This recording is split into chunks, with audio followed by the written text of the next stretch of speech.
Red એલર્ટની વચ્ચે Vadodara alert મોડમાં છે. કમાન્ડ સેન્ટરથી શહેર પર તંત્રની ચાંપતી નજર. દાંડિયા બજાર કમાન્ડ સેન્ટર પહોંચ્યા મ્યુનિસિપલ કમિશનર અરુણ મહેશ બાબુ. નાગરિકોને ઘરે જ રહેવાની અપીલ કરવામાં આવી છે. ગુજરાતમાં જાહેર કરાયેલા રેડ એલર્ટને પગલે વડોદરા મહાનગરપાલિકા અને જિલ્લા વહીવટી તંત્ર સંપૂર્ણ સતર્ક બન્યું છે. દાંડિયા બજાર સ્થિત integrated command and control centre પર municipal commissioner Arun Mahesh Babu, deputy commissioner અને અન્ય અધિકારીઓએ શહેરની વરસાદી પરિસ્થિતિની સતત સમીક્ષા કરી. શહેરના વિવિધ વિસ્તારોમાં લગાવવામાં આવેલા સીસીટીવી કેમેરા અને ફિલ્ડ ટીમો મારફતે 24 કલાક નજર રાખવામાં આવી રહી છે. મ્યુનિસિપલ કમિશનર અરુણ મહેશ બાબુએ જણાવ્યું કે હાલમાં કાલાઘોડા ખાતે વિશ્વામિત્રી નદીનું જળસ્તર 7 ફૂટે પહોંચ્યું છે, જ્યારે 28 ફૂટ સુધીની સપાટી સુરક્ષિત માનવામાં આવે છે. આજવા તળાવનું જળસ્તર 208 ફૂટ છે. મહત્તમ ક્ષમતા 214 ફૂટ છે. ઉપરવાસમાંથી આવી રહેલા પાણીનો પીવાના ઉપયોગ માટે આયોજનબદ્ધ રીતે સંગ્રહ કરવામાં આવી રહ્યો છે. આજે સવારે માત્ર 2 કલાકમાં શહેરમાં 1.7 ઇંચ વરસાદ નોંધાયો છે, જ્યારે હાલોલ પંચમહાલ વિસ્તારમાં 4 ઇંચ વરસાદ પડ્યો છે. નોર્થ ઝોનમાં બિલ્ડિંગનો એક ભાગ અને એક વૃક્ષ ધરાશયી થવાના બનાવમાં ફાયર બ્રિગેડે તાત્કાલિક કાર્યવાહી કરી હતી. તમામ ફાયર ટીમો, ડેશકેમ યુનિટ્સ અને ફિલ્ડ સ્ટાફ સતત પેટ્રોલિંગ અને મોનિટરિંગમાં વ્યસ્ત છે. તંત્ર દ્વારા ડ્રેનેજ લાઇનોની સફાઈ, કેશપીટમાંથી પાણીના ઝડપી નિકાલ માટે પમ્પિંગની કામગીરી તેજ કરવામાં આવી છે. ઉપરાંત કોઈપણ ઇમરજન્સી માટે 200થી વધુ શાળાઓ અને શેલ્ટર હોમ્સ તૈયાર રાખવામાં આવ્યા છે, જ્યારે એનડીઆરએફ અને એસડીઆરએફની ટીમોને પણ સ્ટેન્ડ બાય રાખવામાં આવી છે.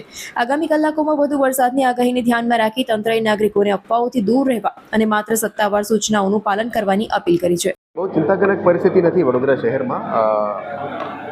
લેસ દેન 2 ઇંચીસ વરસાદ થઈ છે. ઉપરવાસમાં થોડો વધારે વરસાદ થઈ છે, 4 ઇંચની આજુબાજુ વરસાદ થઈ છે. એટલે ઉપરવાસની પાણી આપણા આજવા અને પ્રતાપપુરામાં સ્ટોર કરીને પીવાના પાણીનું સ્ત્રોત માટે અમે અત્યારે વધારે મહેનત કરી રહ્યા છીએ. વડોદરા શહેરમાં મોટાભાગમાં ડ્રેનેજીસ અને સ્ટોમ વોટર ડ્રેન્સથી જ પાણી નીકળી ગયું છે. ભીલબાયલીમાં જ્યાં સ્ટોમ વોટર ડ્રેનેજ સિસ્ટમ નથી ત્યાં થોડું પાણી ભરી છે. અમે એપીએસ અને પમ્પ્સ ચાલુ કરવાનું કામગીરી શરૂ કરી દીધી છે. સવારે 7 વાગ્યાથી જ આપણે સફાઈની ટીમ, ડ્રેનેજની ટીમ એક જ કામ કરી રહ્યા છે. જેટલા પાણી ભરેલા વિસ્તાર છે બધા પાણી પણ બહાર કાઢી રહ્યા છે. સફાઈ કરીને રોડ રસ્તા ક્લીન રાખી રહ્યા છે, જેથી કરીને પબ્લિકનું અડચણરૂપ ના થાય. અમારા ફાયરના ટીમ્સ પણ ડેશ કેમ્સ ઓન કરીને તમામ વિસ્તારમાં ફિલ્ડમાં છે, જેથી કરીને લાઈવ ઇનપુટ પણ આપણે આવી શકે. જે ડેશ કેમ્પમાં વોટર લોગિંગની હાઈ સ્પોટ્સ આવે છે અમે તરત ત્યારના એસિસ્ટન્ટ કમિશનર ડીઝને પણ જાણ કરીને પાણી નિકાલનું કામગીરી કરી રહ્યા છે. આજે સાંજે ફરી 2 કલાકનું એક આગાહી છે વડોદરા શહેરમાં, અને કાલે વડોદરા જિલ્લામાં પણ થોડું આગાહી છે. એટલે બેકઅપ માટે વડોદરા જિલ્લા વહીવટીતંત્ર તરફથી એસડીઆરએફ, એનડીઆરએફ બધું રાખવામાં આવી છે. પણ અત્યારે શહેરમાં બહુ એવું પરિસ્થિતિ નથી, છતાં પણ અમારું ફાયરના ટીમ્સ અને તમામ ક્યુઆરટી ટીમ્સ કામમાં લાગ્યા છે. આજે શહેર પોલીસ તરફથી પણ જવાનો આપણા સાથે જોડવાના છે. કોઈ પણ વસ્તુને પહોંચી વળવા માટે અને સાવચેતીના ભાગરૂપે અમારા ક્યુઆરટી ટીમ્સ ફિલ્ડમાં છે. અમે સતત મોનિટરિંગ કરીશું અને અત્યારે ફિલ્ડમાં પણ જવાના છે. જે 2-3 કમ્પ્લેન્સ આવ્યા છે એ જોવા માટે અમે ફિલ્ડમાં નીકળવાના છે. નાગરિકોને એક જ અપીલ કરી રહ્યા છે. આપ જોઈ શકો છો કે અહીંયા બદામની બાગની નીચે એલઈડી સેન્ટરમાં પણ અમે દરેક અડધો કલાક વેધર ફોરકાસ્ટ અમે જાહેર કરી રહ્યા છે. પબ્લિક એડ્રેસ સિસ્ટમમાંથી અમારા 42 સ્પીકર સિસ્ટમ છે, એનાથી અલગ અલગ વિસ્તારમાં બહાર ના નીકળવા માટે અને રેડ એલર્ટની જાહેરાત અમે કરતા જ આવી રહ્યા છે. વડોદરા શહેરના જાહેરજનોને એક જ અપીલ છે કે આપ બિનજરૂરી પેનિક નથી થતા અને બિનજરૂરી બહાર પણ નથી નીકળવાના. વહીવટીતંત્રની ટીમ આપના માટે જ કટિબદ્ધ રીતે અત્યારે કામગીરી કરવા માટે અમે ફિલ્ડમાં છે.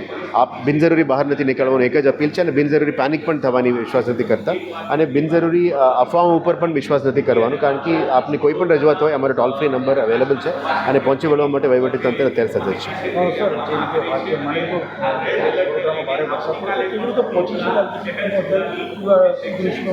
આપણા ક્વિક રેસ્પોન્સ ટીમ દરેક વોર્ડમાં છે, એટલે 5 મેમ્બરના ટીમ ઓલમોસ્ટ 100 લોકો ક્વિક રિએક્શન ટીમ ફિલ્ડમાં છે.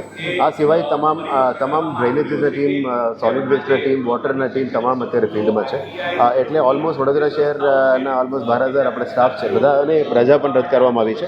કોઈ પણ સંજોગોમાં ટીમ તરીકે કામગીરી કરવા માટે સૂચના આપી છે, અને સતત રિવ્યૂ પણ કરી રહ્યા છે. અમારી વોકી ટોકી સિસ્ટમ્સમાં પણ રિવ્યૂ ચાલી રહ્યા છે, અને સાંજે અડધો કલાક તમામ ડીએમસીસ પણ એમની ટીમની ફિલ્ડ વિઝિટ પછી સિચ્યુએશન કેવી રીતે છે એનું પણ રિવ્યૂ અત્યારે કરવામાં સૂચના આપી છે.